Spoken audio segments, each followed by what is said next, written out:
All right, everyone, we're going to go ahead and get started. Some people are going to probably filter in as we get going here.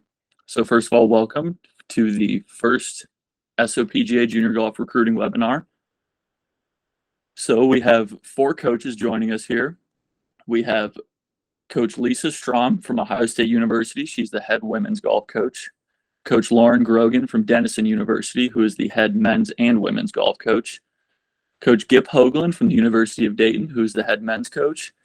And Chris Deibel from Ohio Dominican University, who is the head men's and women's golf coach. We also have joining us Jacob Brownly, who is a senior on the Ohio Dominican University men's team, as well as a former SOPGA player.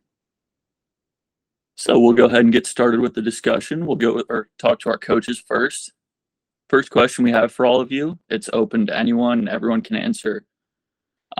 So what do coaches look for in your recruits? I know it could be different because you coach at different levels. So what are some things that stand out to each of you when you're looking at recruits? Whoever wants it can go ahead. Alex, I was going to say you might need to start calling people out just so that they answer correctly. I guess I'll kick it off. What are we looking for? Number one is great people. I think that makes coaching a lot easier for us. And certainly we're looking at golf scores, but we're also looking at how they handle things on and off the golf course academically, as well as just how they handle whether it's adversity on the golf course or tough conditions. Always like to see how they bounce back from tough days. I think in the world of golf right now, everyone's chasing speed and distance. So especially on the women's side, we're looking for players that, have a little bit of that edge prior to even getting into college. But there's a lot of development that goes on in 16 to 18-year-old females. And then once they're in college, we're still developing strength and power. So I guess that would be kind of a short list for me. Kind of build on that. Obviously I think Strom hit the nail on the head, looking for really good people who want to come in and make an impact in our programs. I love looking for gritty athletic people. When things get tough, how do you respond? We don't play in sunny and 75 weather every tournament. How are you going to react when things maybe aren't going your way? We know we get maybe bad bounces and whatnot, or playing competitors. How do you control what you can control on the golf course? And also really good students. I think that's, something. Being at the Division III level, we don't offer athletic scholarships, but we're really looking for great students as well. And lastly, we recruit the family. I think that's something I like to point out. Mom, dad, whoever. It's something that it's a holistic picture for us. I'll go ahead. I repeat exactly what they said to a point. We're looking for athletes, looking for great people. I think Lauren pretty much hit all of mine as well. At Dayton, we're pretty strong. So I really got to go after kids that have really good GPAs as well. But looking at scores, and then also trying to find kids that know how to win. Sometimes, especially these days, a lot of kids get a little more complacent just with being able to play. So trying to find kids that are a little fiery, with good families, and actually really want to know how to win and try to have a little chip on their shoulder a little bit. You guys going first makes it easy on me. I can just say ditto. But I would say that really look for people that are a fit for, the things that are important to our team. Golf is, by definition, an individual sport that we put into a team environment.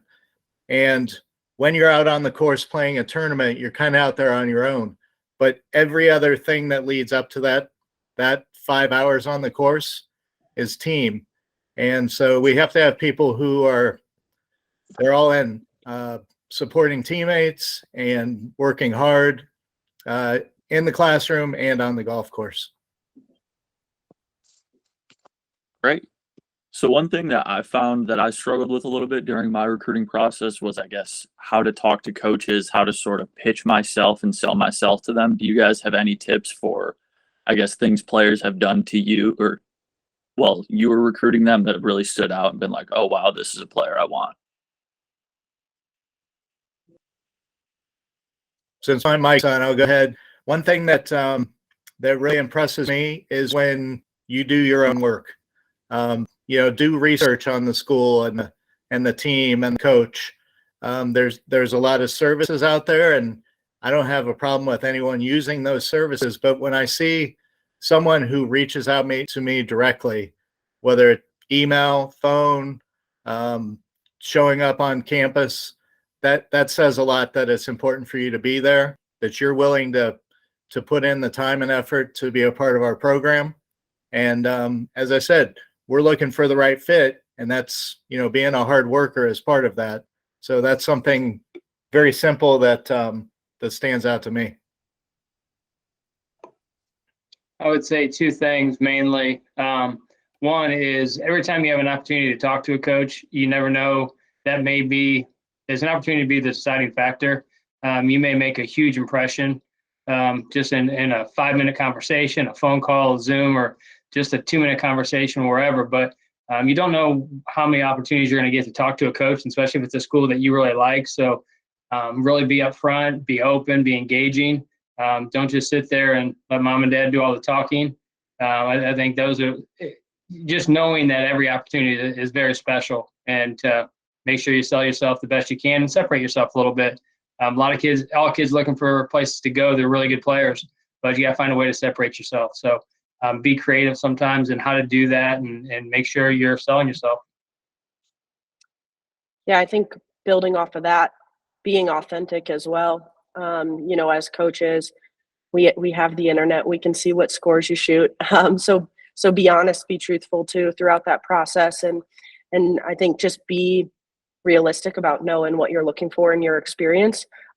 This panel of coaches is great because we have such a variety of school sizes, programs, the levels we have from 1 to 3 here. It's really great, and so I think being true, being authentic, and understanding what your best fit is, I think is really important part of that process. And then I can't echo what Chris said enough. Do your research from a personal side. Coaching men, the amount of times I get emails that say Mr. Grogan is tough.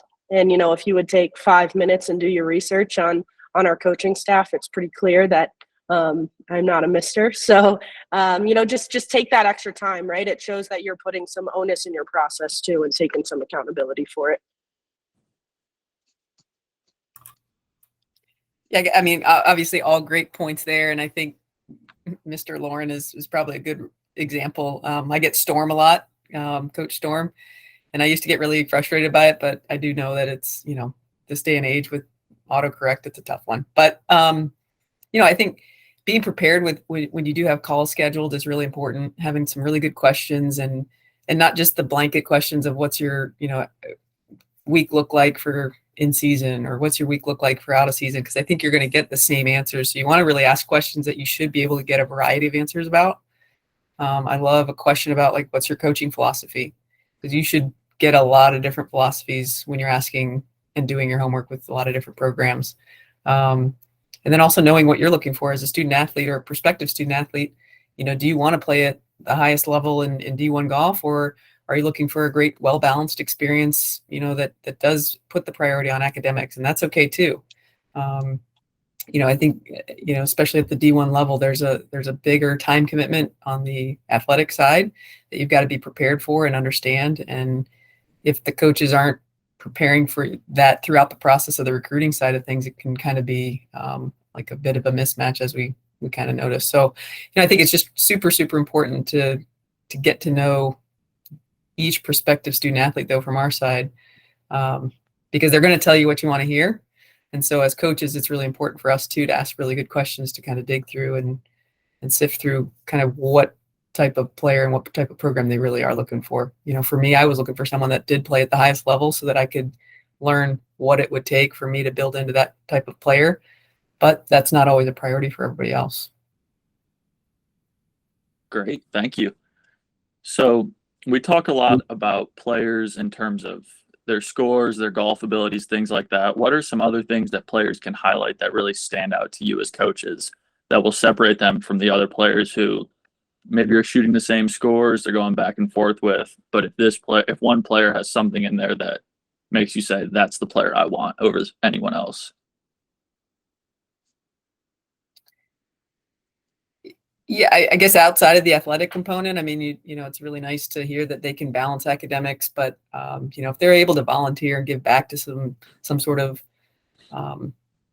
charity that's important to them or a cause that's important to them, I think that shows to me that they're looking to do things that are more important than just themselves, which is a great trait. You know, but on the golf course, what things stand out for me is just like we touched on earlier, it's kids that actually just have that ability to grind it out and find a way to win. Golf is such a unique game that like you can't kind of hide between assists and other stats in a stats column. I think there's just really a lot of black and white to it. And you can't really hide maybe your progress as you're going along as a junior golfer. So if you really want to get to the highest level, you've got to find ways to compete. And I don't care if you're competing in Southern Ohio PGA or first tee programs, or if you're competing at the national level, like as you get better and better, you're going to just have to find better and better competition as well. One of the things I look for, I like to see how kids shoot scores. Like a couple of coaches already said, we know what you shoot. We see it all the time. But somehow just going out and just watching, how are their wedges? Do they hit low shots? Do they hit high shots? Are they able to, do they play smart? What's their course management look like? And actually I like seeing them play good and bad. But when I see them play good, I like to see how they do it. Is it in a variety of ways, or is it in bad conditions and they can control their golf ball a little bit? Or are they just kids that know how to get the ball in the hole? I mean, sometimes we've all seen people hit 15 fairways, hit every green, and they shoot even par. And we've seen kids not hit a fairway, barely hit greens, play terrible, and they shoot 2 under. So trying to figure out the hows and how they make things work, sometimes those are definite ways you can separate yourself.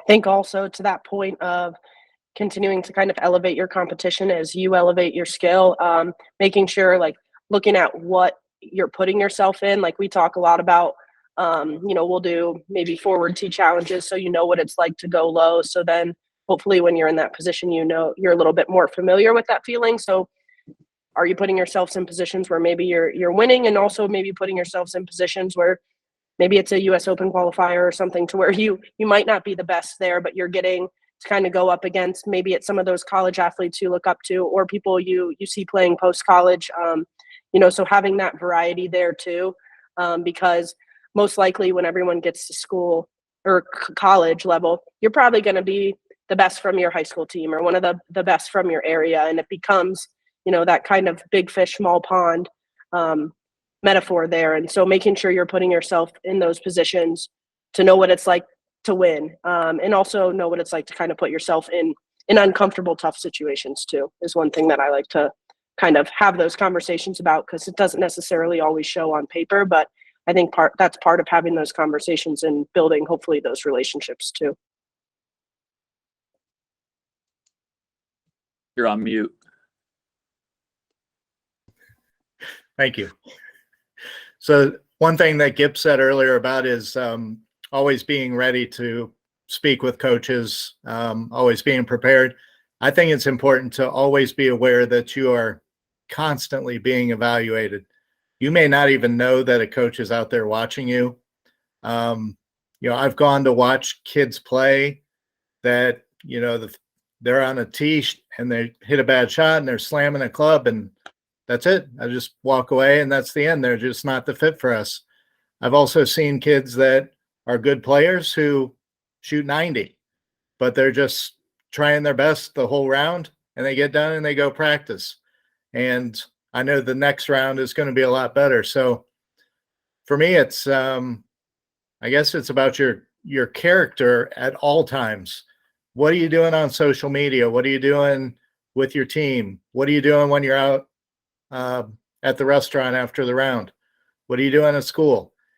If you're always committed to being successful, to being your best, then you're going to be very successful at college. Right. I think there was a lot of good information there for our players. So we talked a lot about the player, I guess, off the course or how they handle themselves. Having coaches from all 3 levels here, what do each of you look for specifically in terms of golf ability from your recruits? So I know it varies a lot from Division I, Division II, Division III. Are there any things specifically that you're looking for? My mic's still on, so before I shut that down, I want a well-rounded player. Obviously, if you shoot great scores, you're going to be someone that's attractive and that can help our team. But something that I really enjoy personally, I've been a PGA professional for over 20 years now. I enjoy the teaching aspect and seeing players improve. I really enjoy having a newer player in the program. Somebody who's only played a couple years, who I know hasn't reached their peak, but is, willing to soak up any bit of advice and then see where we can go from there. So I would advise PSAs to not lock yourself into Division I, Division II, Division III. I try not to lock myself in on scores. I'm, again, looking for the person that's the fit, that wants to work hard, and becoming a great golfer that's something that we do together.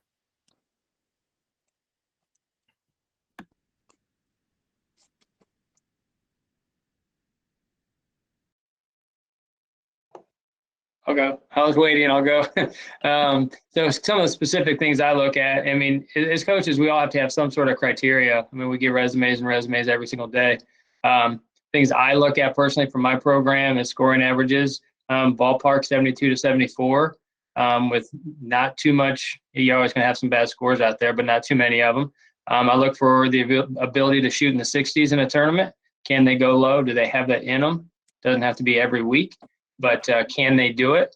I definitely look at their GPAs. I have a 3.5 GPA minimum for my team. So if they're not there, I'm usually not going to look at them. And then I look at the type of tournaments they're playing in. Are they challenging themselves? Are they just playing in local stuff? Or are they trying to play in a little bit of everything, playing against future college players or really good AMs that are older maybe, and just really trying to push themselves a little bit, so I can kind of gauge where my previous players were and see if these kids, the younger players, can kind of fit into some of those molds. And so that helps me. Yeah, I think bouncing off of that a little bit, I love looking at the ability for athletes to go low. I mean, as coaches, obviously we're evaluating students on where they may be at right now and if they'll be a good fit for our program, but we hope they really hit that peak, when they get to school, in that 2, 3, 4 years. And, so looking at that, definitely, I personally look at things, obviously the golf swing, very important fundamentally, but I come from a very feel and athletic background as well. I was always told I got away with a lot because I was athletic. And so maybe I've carried a little bit of that to the coaching side. But I think that having that ability to go low, again, the academics for us are crazy important. And then also from an ability standpoint, I just want someone who's coachable. It goes back to the team standpoint, but, when you're out there, do you want to get better? Do you want to be asking or listening to your coaching staff? Also your teammates, having a men's and women's program. I think it's great because you have that many more family members when you come to campus, and you have that many more people to pick each other's brains on. And so are you someone who wants to come in and really embrace that and understand that there's a reason why we have Denison on the front of our chests and our name's not on the back? Or are you coming in kind of single-mindedly, and that's okay, but I think it goes back to that fit, and your level definitely doesn't dictate what kind of golfer you're going to be. If you do your research and look at the scores, every level could give other schools at other levels a run for their money. And so I think that having those criteria and asking what coaches are looking for is really helpful in that process. Yeah, and I think, just one of the questions I love to ask kids is, what do you dream of doing with your golf career?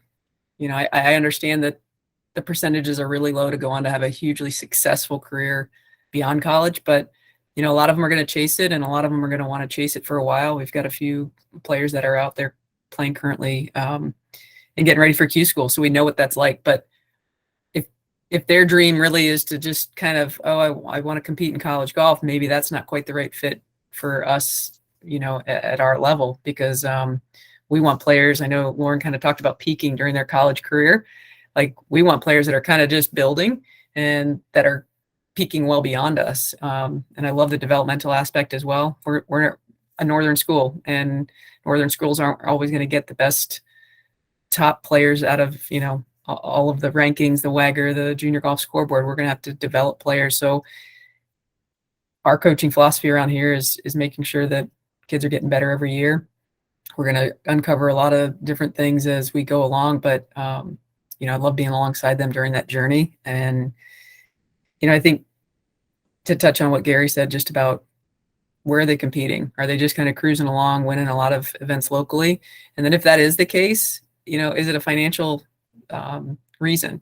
Because that's, one of the big things too, is some kids just can't afford to be chasing around the AJGA all summer, and moms and dads have to work and try to put together some money to make sure that they're able to play somewhere. So I always like to make sure that, just because they're not competing maybe in a bigger, more elite schedule than some kids, there's probably a reason why behind all that. And then scoring average for sure, right? Like, if you're getting kids that are emailing you and shooting 88 and their scoring average has dropped 10 shots in the last year to get to 88, that's awesome. But it might not be the level. So I think that goes back to doing your research on the programs that you're interested in and making sure it matches kind of where you are and where you're looking to compete once you do pick a school. So I think coachability, though, is a huge factor for a lot of us. It's never fun to be around players that don't want to get better. And at the end of the day, that just becomes a burden for everybody within the program, and it brings everybody down. So you really want to make sure that you've got kids that are around there that are communicating. I talk about communicating to earn trust. And once you've earned trust, then you can start pushing them. So to communicate and be coachable is huge. I want to piggyback a little bit off of something that Coach Hoagland had mentioned, where talking about receiving resumes from players. I know something during my process, it was a little intimidating starting to reach out to coaches, trying to figure out which school was the right one. As coaches, or Brownlee as a player, do you have any sort of advice for how our players can start that conversation and tips to locate the best school, whether that's in Ohio or if that's somewhere else in a different area of the country? Any sort of tips about that?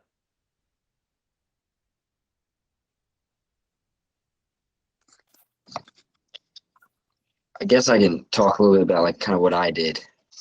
So I just put together kind of the tournaments I planned on playing in that year, my schedule, and put my average on there. I put where my hometown is, my high school GPA, and then kind of highlight a little bit of my top tournaments, and then just kind of found things about schools around me and just sent out as many emails as I possibly could.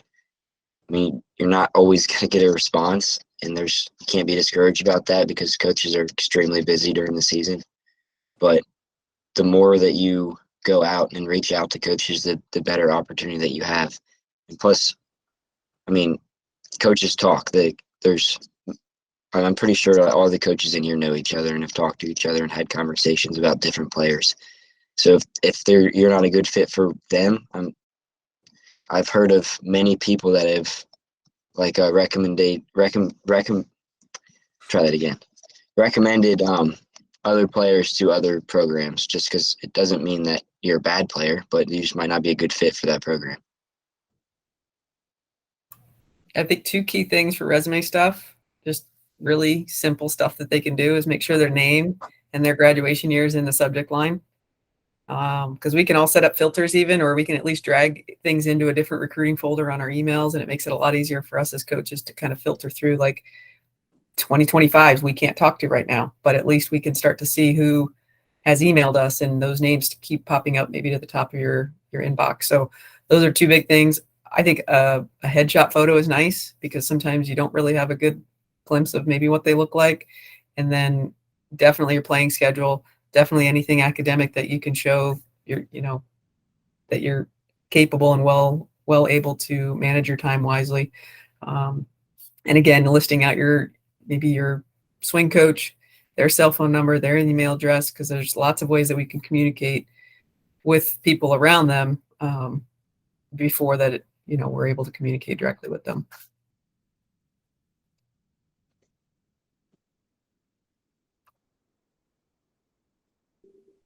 I would echo that, and then just kind of building off like then what type of thing with your resume. Jacob talked a little bit about it, but starting to think, and it might sound crazy to think about as, whether that's a sophomore, junior, whatever in high school, what you really want out of your experience. For us, we are not a big school, right? We're not in Ohio State in the sense of like, if you want that football atmosphere, that's really awesome, but we're not that, right? And I think, looking, if that's something you prioritize, or maybe if the school has a major that you're looking at, if you're really looking to go, maybe it's an engineering route, or something specific, do a little bit of your background there, because that might be able to help give you a starting point as to where to email or where to reach out to. If you want to stay close to home, or if you want to go out of state, right? I think you start kind of looking through that process, and not to say that can't change as you go visit schools and have conversations, but it kind of gives you a starting point once you have that good resume, and then hopefully, you have communication with the coaches, and it gives you kind of when coach does ask you, well, what are you really looking to get out of your experience, or what's your goal coming into this? You have some framework for that, and you're not just like, oh, well, I want to play golf in school. It gives you some background and a good conversation too. I would say for me also, I kind of touched on it briefly earlier. I mean, I have kind of identified my criteria, so I kind of like to see stuff like that right out of the gate. I'm not big into reading the stories to a point necessarily, because we do get so many emails, and I'm not being rude or anything, but when I see an email that has 5 paragraphs and I got to sit there and think, wait, what year is this kid? Where's he at? What's his average? Like Coach Strom said earlier, if you have your year in the tagline and stuff like that, definitely helps. But then kind of come right out right in the gate and just say, hey, my name's whatever. This is my scoring average. Here's some of my events. Here's my GPA. And then you can get into that other stuff later. But I think with as much as we go through on a daily basis, as far as emails, sometimes just a quick fire it out there real quick and see. Sometimes you get a better response that way. On both ways, good or bad. I mean, sometimes it allows me to reply real fast. Hey, this person's not someone I'd look for, but then I don't leave them out there hanging either. I can reply real quick versus the other way. So when I see them, I can kind of put them off to the side, get to them when I have time, and put some more time into my research.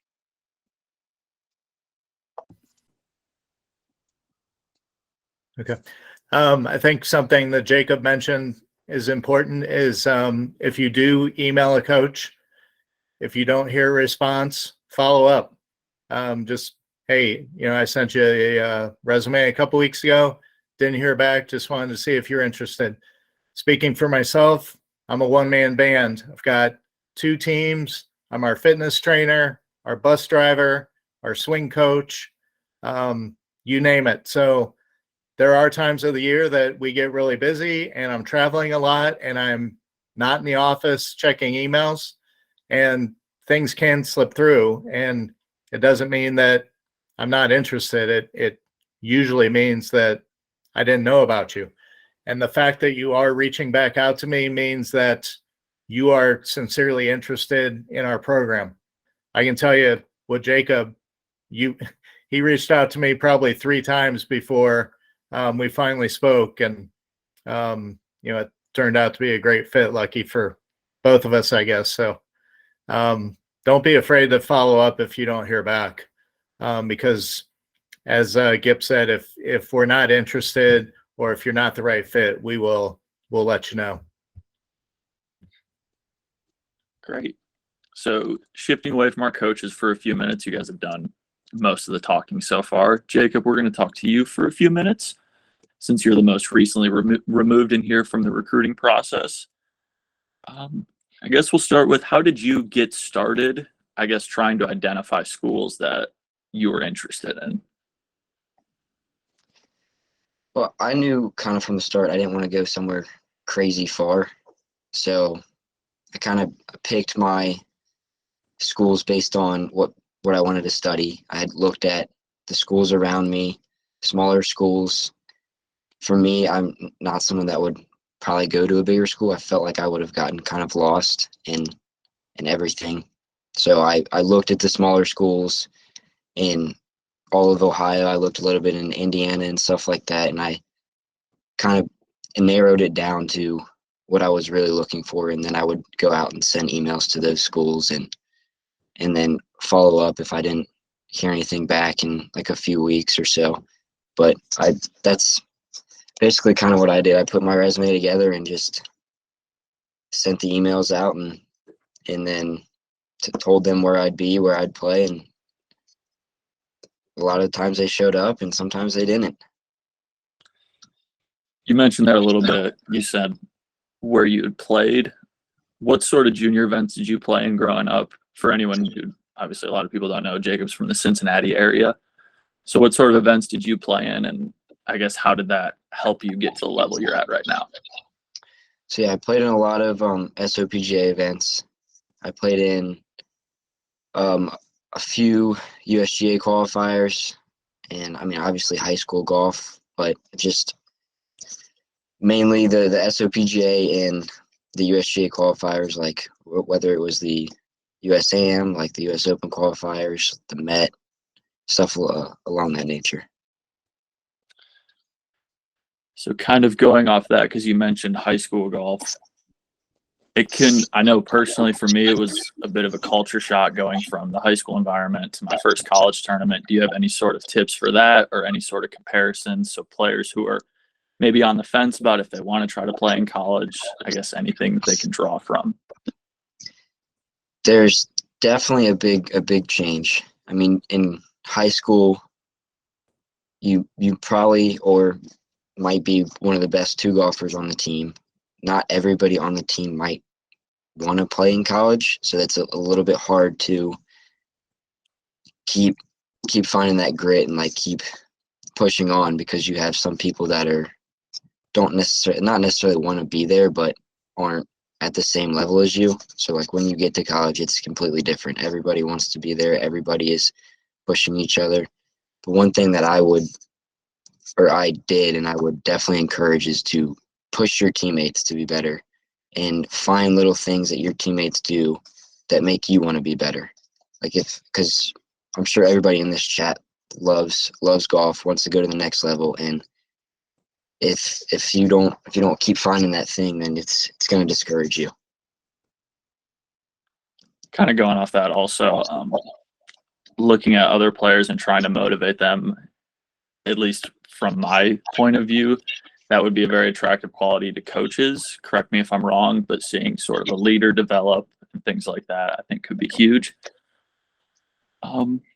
Jacob, if you could go back through your recruiting process and change one thing, or if there was something you wish you had known, what would it be? That's a good question. I think I would definitely play in more tournaments. I'd challenge myself more with the tournaments I played in, and when talking to coaches, I would ask more questions, because I mean, the coaches, they don't have all the answers, but they're there. The day-to-day operations, they know what's going on. So there's questions I would have asked that I didn't, whether it was because I was nervous talking to a coach. It's nerve-wracking, but they're all nice. I've never met a mean coach, especially Coach Deibel. Love that guy. But it's definitely a tough process, and I don't know if I have like one big thing that I would do differently. I think it's a learning experience. I mean, I know Alex went through it as well. Do you have anything that you could think of? Looking back on mine, I think at first I was just a little tentative to sort of take that leap and start sending out the emails. So like the coaches have mentioned, don't be scared to start that. Even if it's not the right fit, anything like that, the coaches will let you know. And the worst thing that they're going to say is no. There's likely a place out there for just about anyone to play, and you just have to work to try to find that, I think. So going back to our coaches, just want to hit home the importance. I know Coach Hoagland has mentioned it, the importance of academics versus athletics, and I guess what that does to a player on their resume. How important is that to all of you? Yeah, I guess I describe it in our world as money is money to parents. So academically, if you're bringing a lot to the table, it allows us to spread out our scholarship dollars a little bit easier. And so, on the women's side, we have 6 scholarships in D1 women's golf that, for a fully funded program. And if a player is able to get an academic scholarship that's worth 20%, then that saves a lot of athletic scholarship to go find a better teammate too. So, I think there's just such a win-win when you bring athletic and academic ability to the table, and you're just that much more marketable to a lot of schools. So 100% staying on top of your academics and excelling in the classroom is a huge, huge benefit. I think too, building off of that, once our student athletes get here, we want you all to be successful. Not saying there won't be difficult times or anything, but if you've struggled maybe really hard up to that point, when you come to the college level, depending on the institution, it's going to be really difficult. And so making sure that you're in a position to strive or to succeed. When we're on the road, we do miss class, not being way behind before you even get started, and then it kind of is that snowball effect. You're behind in the classroom, it affects your golf, all those things play a factor. And I think that's super important. And for us, just from a number standpoint, we, from admissions, that academic side is huge. We have early decision. And just to give a kind of a glimpse of Denison, we had this freshman cohort was about 680 students, and we had over 12,000 applications. So for being a small liberal arts school, that's a big number. And so just from how competitive it is, that holistic side of, being well-rounded, like Lisa said, whether that's in the community, how the coaches were saying just about academics as a whole, really making sure that you can showcase all of that, I think is really important too. And then I think it helps just get you set up for better success once you're at school too.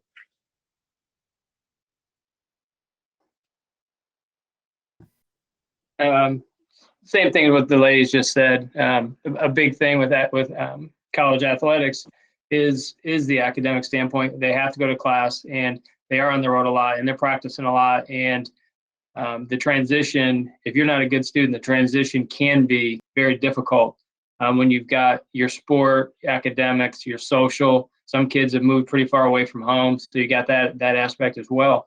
So when you're coming in, if you're already ahead of the curve, I mean, most of my kids have so many credits from high school already when they get here. It just makes it that much easier. There's not as much pressure on themselves. It still can be difficult, but they're more prepared for it. They've challenged themselves already academically.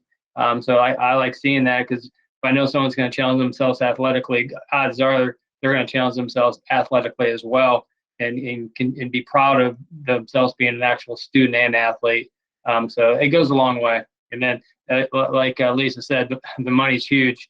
Every point on an ACT, or every 3.5 to a 3.6 to a 3.7, it's cash.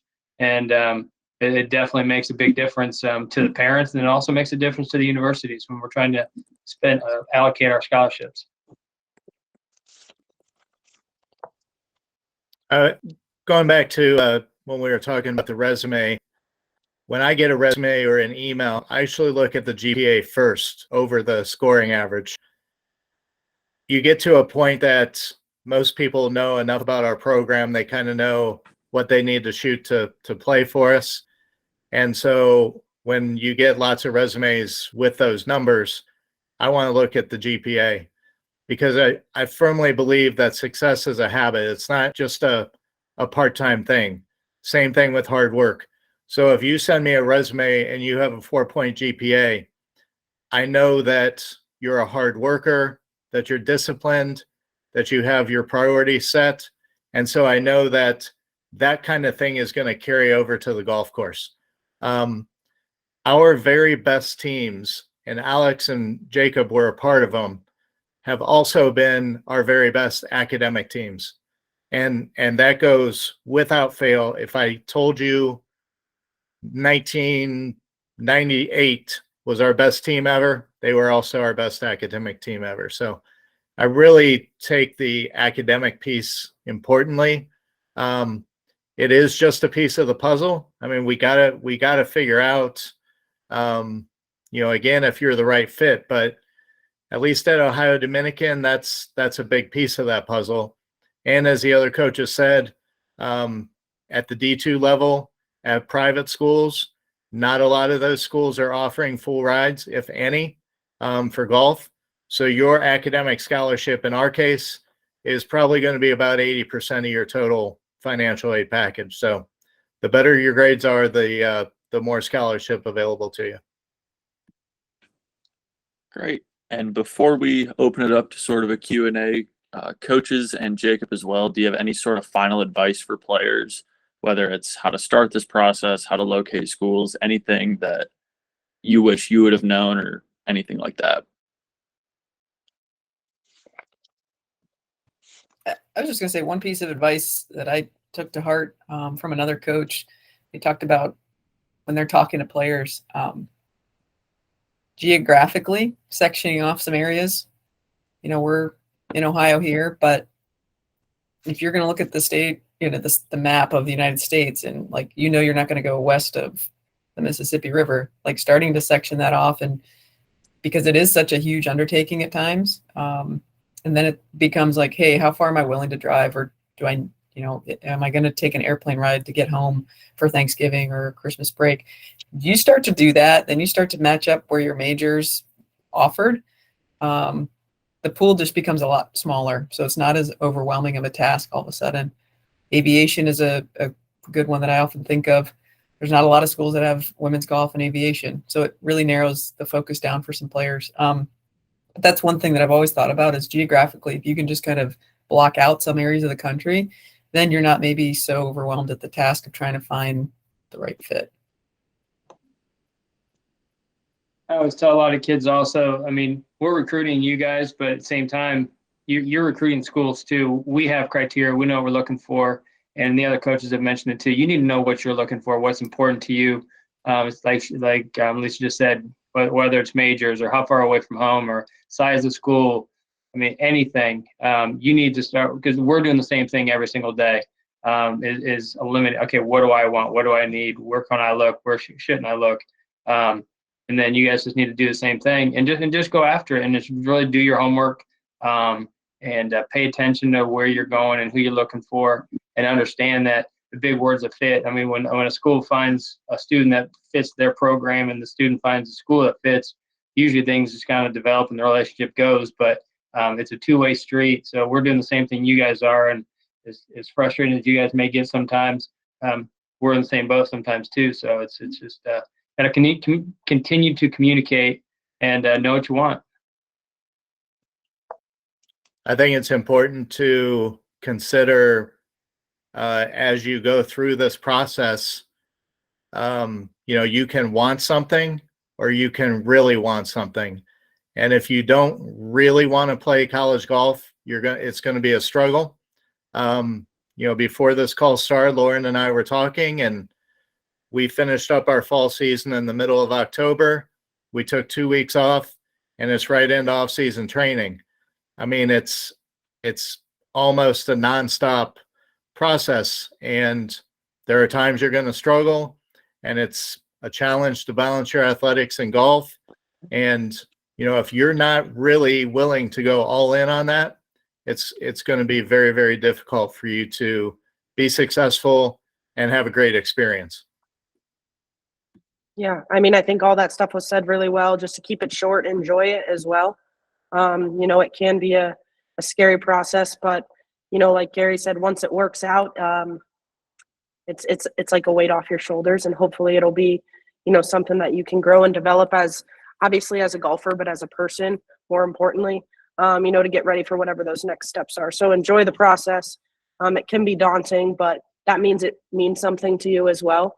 So I think make sure that you stay true to that and what you want, and make sure you're doing it for you and for the right reasons. And typically it works out. One thing that I would say is just play in as many tournaments as you can. college golf is so much fun. It's a blast, but it's a grind.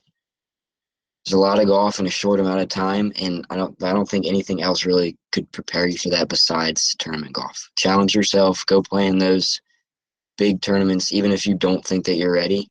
If you go play against the best of the best, then I mean you have the chance to be the best. You gotta challenge yourself. It's just the biggest thing in my standpoint. Great. So we have a few minutes left here. We're going to open it up to any questions from parents or players for any of our coaches or our current college player. Feel free to unmute or go ahead and type one in the chat if you have anything.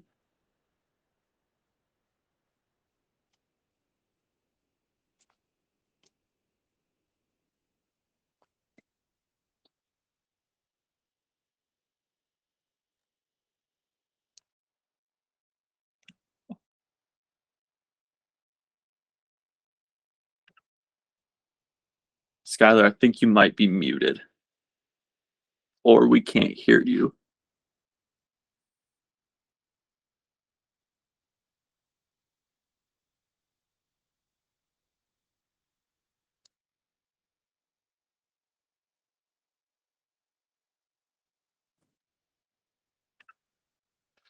Looks like the first one is any recommendations for a 12-year-old girl who's just really getting serious about her golf career? Coaches or players?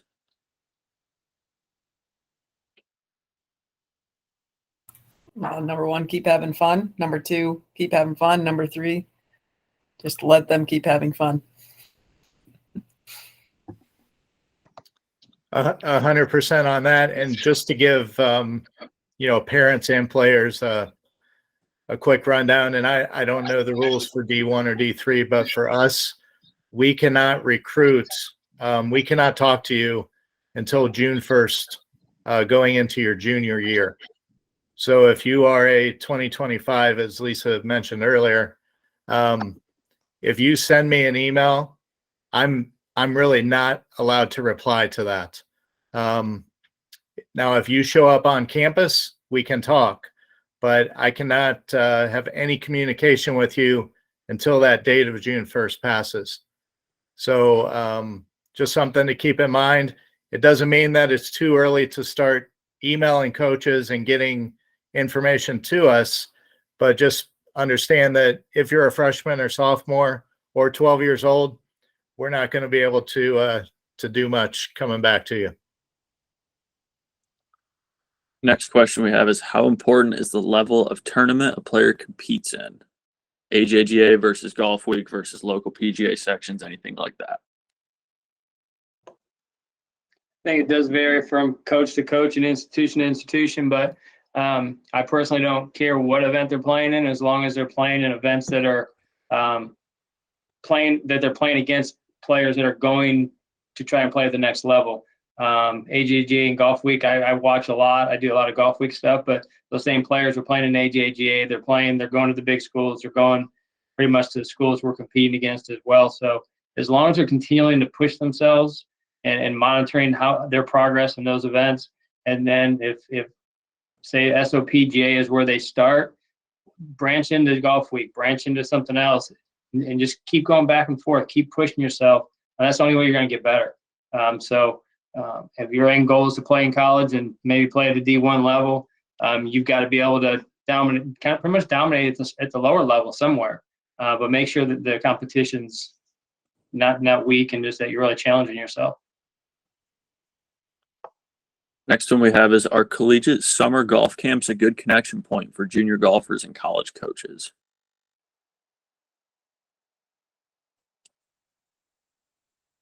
I'm not sure if OSU or UD offer anything like that, or if you have any thoughts. Yeah, last few summers we haven't, but I would stay tuned. And I think, it is a good way to get around the coaches, and usually there's some additional coaches that are on site as well. So I think that it's a great way to expose yourself to what it's like to be around those coaches, if the personalities match what you're looking for, and also just kind of gain that experience of being in that environment and what a taste of campus life might look like.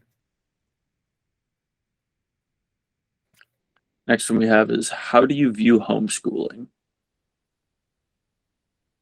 Is there any sort of difference there between someone who goes to, say, a more typical high school versus homeschooling, anything like that?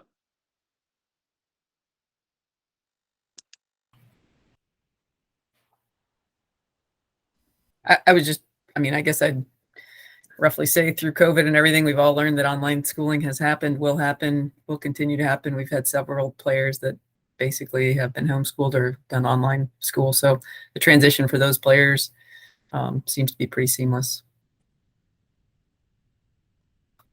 Next one we have is scoring average ranges that coaches are looking for. I think obviously it varies at each level, but I guess something that you as coaches at different levels are looking for out of players. I think it just depends on, like you said, the level, but also within the levels, like everyone on their website should have like a schedule or a history maybe of their program. And you can take a look at the scoring breakdowns. And I think it's important too to look at, for us, for example, our men were looking for sub 75 and our women sub 80 consistently. And you might look and say, well, there's someone on your team who averages 83 on the women's side, but she's had one tournament round, and we're looking for someone who wants to come in and make an impact, and that person may not yet be doing that. So I think also it goes back to what you're looking for. Do you want to come in and just be a part of the team, right? And I use the concept to get a bag, not in a bad way, but just to come be a part of that team, or do you want to come in and really be an impact player? So I think that is important in that research too, right? Not just looking at the highest score that's on the team. Oh, I could be there, right? But where do you fall kind of within that?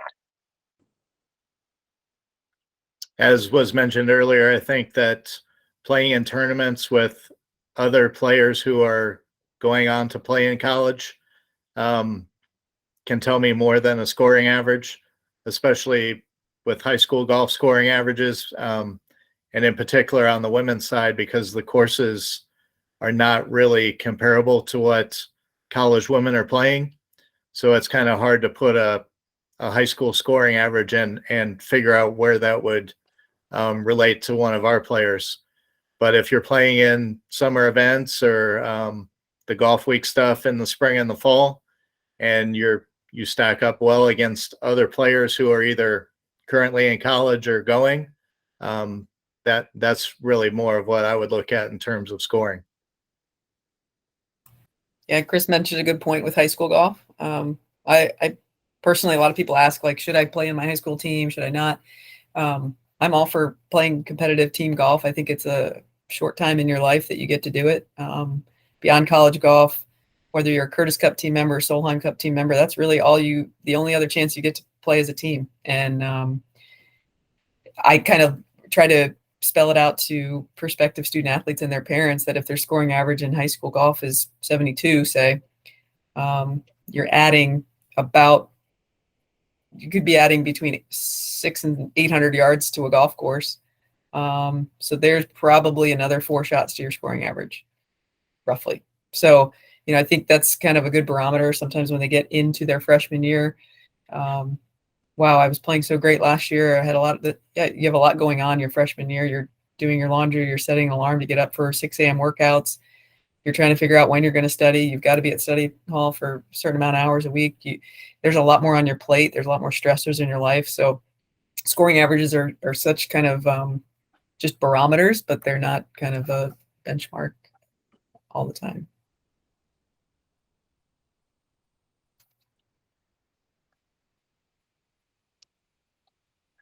I think the mic is still messed up. Skylar, you might want to try to type it in the chat.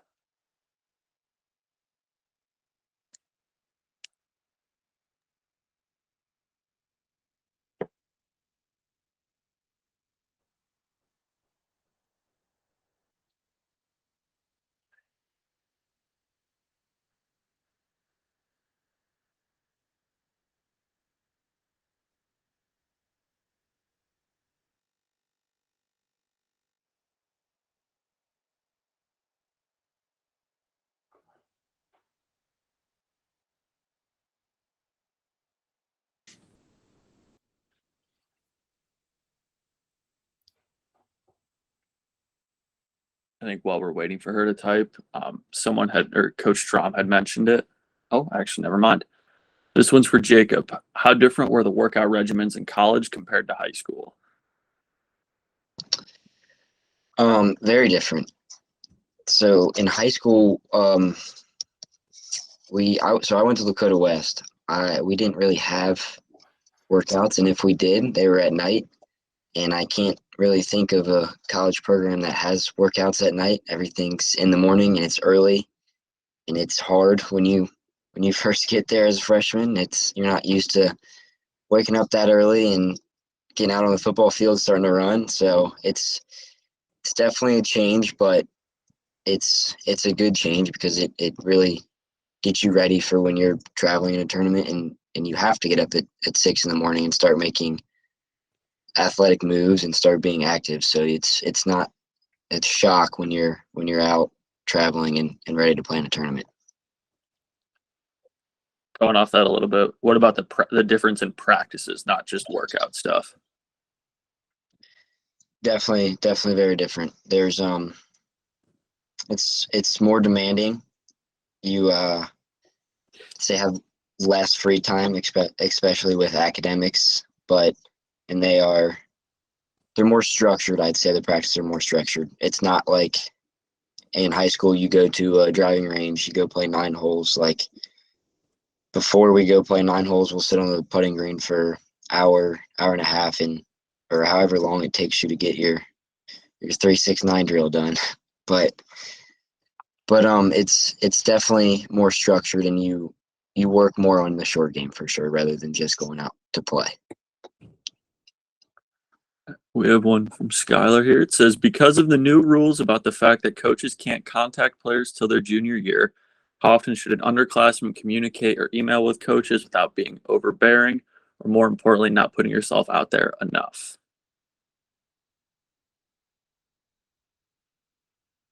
Yeah, I think a good cadence is between 7 and 10 days is kind of probably the most frequent you'd want to hear, but then, certainly more than once a month, because I think sometimes those can get easily lost in the shuffle. So, and also realizing that on social media, if we're following players, I think that's an important tool to utilize. If you're posting too much about golf, I often think, what do you do outside of this? Because we know you do other things. And then if there's no golf posted at all, that makes you kind of wonder how much they're really into it. So there's a good balance there too. I think to showcase your personality that way is a really good thing, but also to highlight kind of what you've got on the horizon or where you've just competed.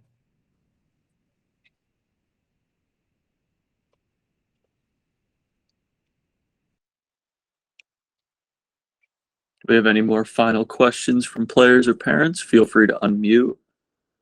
If anyone's typing in the chat, go ahead and let me know. Yeah. Hi, coaches. My name is Cadence. I have a question. So I know you guys have mentioned like the early morning schedules and stuff like that. And so I guess what I'm trying to get at is like, how are like the daily or weekly schedules for the different divisions? And how is that compared to your, I guess you would say, your school schedule and stuff like that? Like, how will that affect? So I think that all divisions are allowed 20 hours of team activities in a week. So that would include for us tournaments and practices. Any team meetings that we're discussing golf would be included in that. I can tell you that it's rare for us to ever meet the 20 hours as they're defined, but at the same time, there's a lot more than 20 hours that are put in a week. In the fall season, which is our non-championship, we have to take 2 days off a week. Those 2 days, our players don't take off. They're out practicing on their own, and Jacob could talk more about that. But because of the way the rules are and how they count tournaments and such, you could be on the golf course for 30 to 40 hours a week and still be within the rules. And then when you put in your class schedule and your study time and your social time and sleeping time, really important there, it's a busy schedule. You have to be disciplined and stick to it. That said, I do find that I think most high school golfers, because of your daily schedule, school from 8 to 3, and then it's off to practice or a match, and then you get home, you eat dinner, and you study, and you go to bed. I feel that at college, if you stay disciplined, you would actually have more free time because you're not in class for as long each day. So it can definitely be done. You just have to stick to it and stay disciplined to, keeping your priorities straight. I would add to that, Coach. Like what you said about the how you possibly could have more free time in college. Sometimes I had class from 11 to 1, so I'd play in the morning and practice in the morning, and then go to class 11 to 1, and then I'd have lunch. I'd go do my homework, and then you have the rest of the day to go practice again, or find more homework to do, or hang out with your friends. It's definitely doable, and free time is, you will find free time. Thank you. Another question here is, coaches, do you consider the weather that the tournaments are played in when you're looking at scores? She's asking if players should try to play in all different types of weather conditions, even though the scores may be higher, or if they should just try to play more summer events where the scoring average would be lower. If you can pick the weather that you're playing in, good luck. It's a catch. You never know what you're going to play in. If you look at an event, you see the scores and they're all really high. Yeah, there's clearly a reason. We play in really crappy weather sometimes. And there's many years where I've gone south every week in the spring, and we still get snow. So you just got to do your best and be prepared to play in any elements that you can. And I think a big thing that players need to understand is when the elements are bad, you got to understand maybe you aren't going to play as well as you normally would, but either is everybody else. So you got to keep grinding, keep fighting, and you may be thrown out of 75 and feel like you're terrible. And at the end of the day, you're right in there. So you just don't know. You got to learn to play in everything: wind, rain, snow, whatever, and just do your best. I think everybody in Ohio here, the state tournament, I guess this year may have been a little bit of an oddity, but typically it's not super awesome weather, or it hasn't been in the past. So, like we said at the beginning, it's not always going to be sunny and 75, and just being ready for whatever that is physically and mentally, because a lot of people at the whatever level take themselves out of it before they step foot out of the van, because they're like, oh man, it's raining, or it's really cold. And it's like, just train yourself to not be one of those and use it as an opportunity versus, something that's going to set you behind from the start.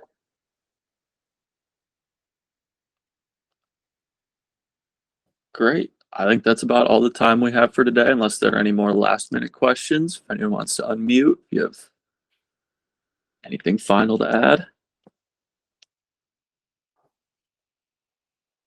So it looks like we'll go ahead and end it there. I wanted to thank everyone for joining the watch with us. Special thank you to our coaches and players as well for taking time out of their, I'm sure, busy schedules. Like you all had mentioned, the season, while you may not be competing, it really truly never stops. So thank you to all of you. And to all of our players, keep your eyes open in the future. We're looking to host more webinar-based things like this, so just keep your eyes open for any opportunities we may have coming up. Thank you. Thank you all. Great job. Thank you, guys. Thank you. Thank you.